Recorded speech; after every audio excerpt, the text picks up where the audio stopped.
There are two kinds of mountain bike to choose from when you're buying your first ride. A hardtail, which features only a front suspension fork, and a full suspension mountain bike, which features a rear shock absorber as well.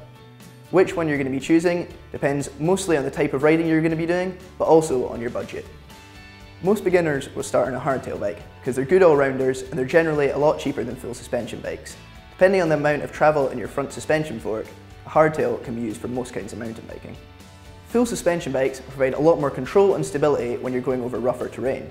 They tend to be a little heavier than hardtail bikes, but in return you get a much smoother ride when you're going downhill.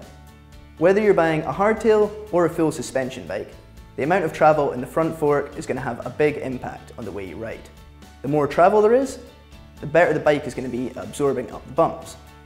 Hardtails usually have between 100 to 120 millimeters of travel, whereas full suspension bikes will have between 120 to 160 millimeters.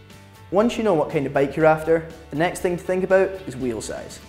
Smaller 26-inch wheels are more maneuverable, but they're tougher to control over rocks, roots and hazards. Larger 29-inch wheels are easier to control and more stable, but they're tougher to maneuver and they accelerate slower.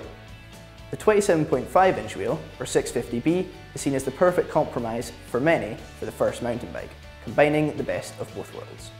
The material the bike frame is made of will also have an impact on how it rides. Steel frames are tougher but heavier than the alternatives. Aluminium frames are lighter, while carbon frames are lighter still, but they do tend to be a lot more expensive. The more chain rings you have, the more gears you're going to have available to flip through while riding.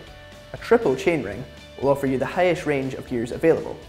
A double chainring setup is normally better though for beginners. This offers you a high gear ratio whilst taking away extra weight, maintenance issues and overlap. Single chainrings are often preferred by riders who don't do much climbing. Disc brakes are the gold standard in today's mountain biking, and really you shouldn't be buying anything else. There are two types, hydraulics and mechanical. If possible, we'd recommend buying hydraulics because they have better braking power, although they can be more expensive.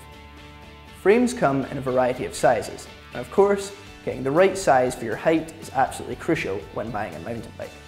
We'd recommend checking out the manufacturer's chart or asking a sales assistant. Also, if at all possible, try out the bike to get a feel for how it rides, because really, there's no substitute to getting out there and shredding.